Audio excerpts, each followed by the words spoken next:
The work teaches us that we are not properly conscious and that our general aim is to increase consciousness.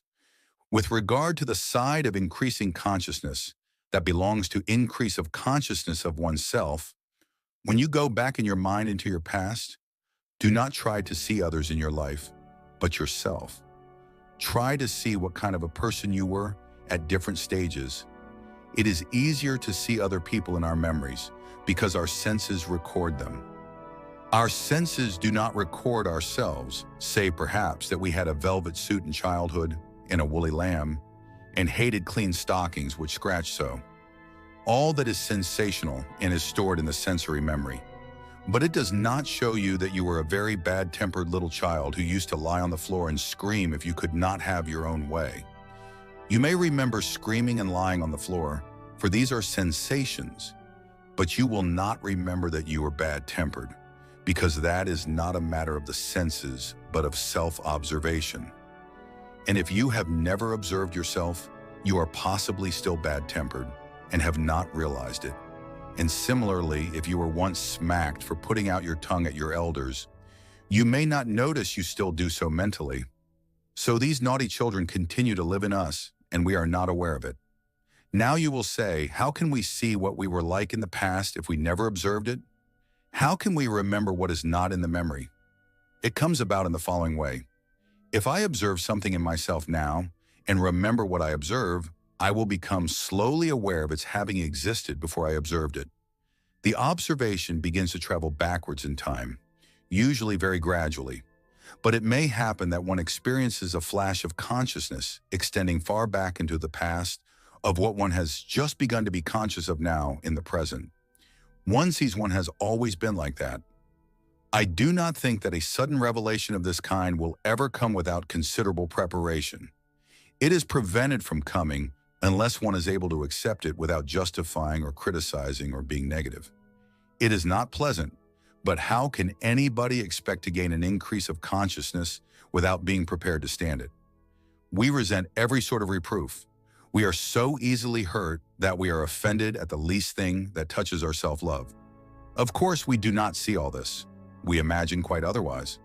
But can you not see that this is the crux of the whole business of change of being? As we cannot bear being told anything adverse to our imagination of ourselves, we are called upon to observe ourselves uncritically and sincerely, and leaving aside imaginatorian, to begin to assimilate what we notice about ourselves. This is indeed to begin to work on oneself. But please notice that I said assimilate. We must assimilate what we observe about ourselves to ourselves.